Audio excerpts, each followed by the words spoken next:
You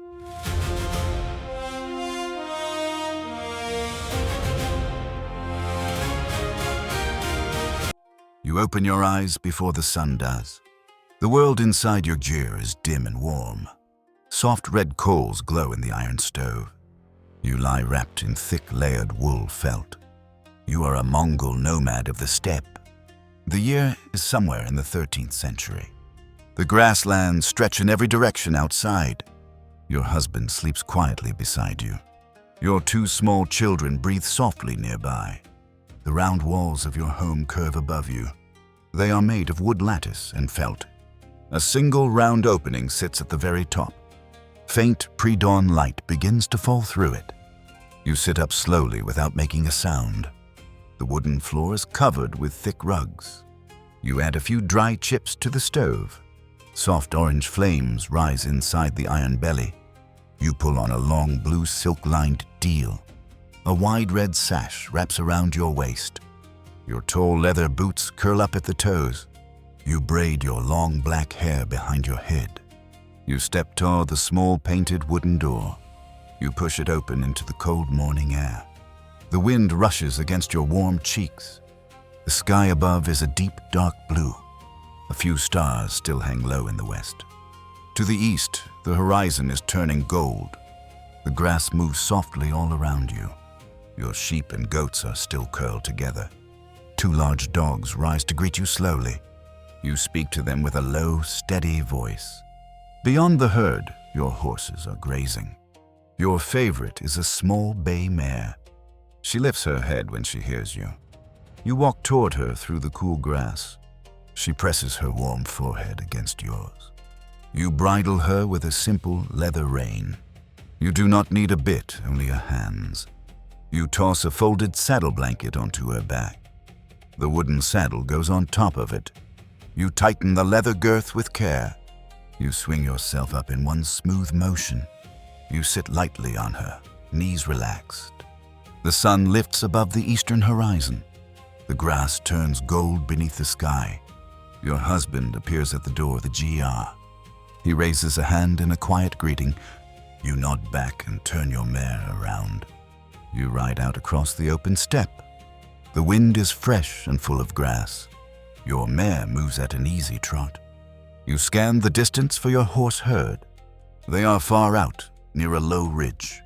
You spot them as small dark shapes. You urge your mare into a steady canter. Soon you slow back down to a walk. The horses lift their heads as you arrive. You count them one by one with your eyes. None are missing from the herd today.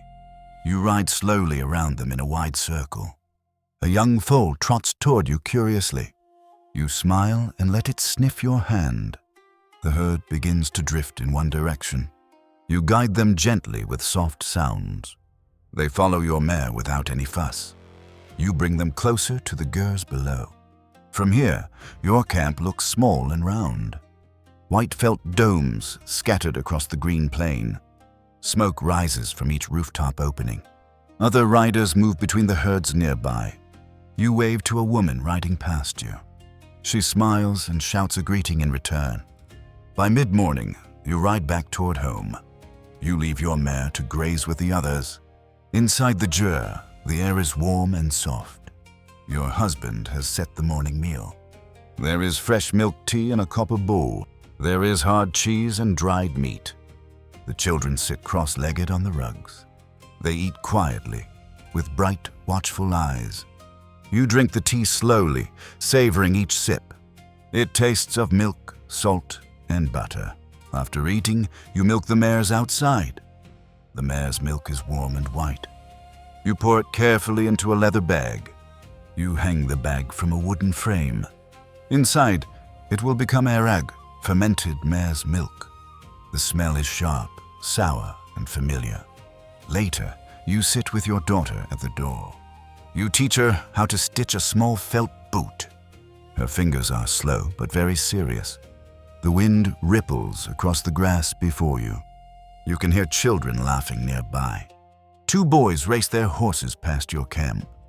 They shout and laugh and disappear over a hill. By afternoon, dark clouds gather in the north. You bring the youngest goats closer to home. The wind grows stronger and colder now. You tighten the ropes around the felt walls. A few drops of cold rain begin to fall. You step inside as it begins to pour. The stove glows brighter against the dim air. The whole family gathers around its warmth. Your husband tells a story of his grandfather.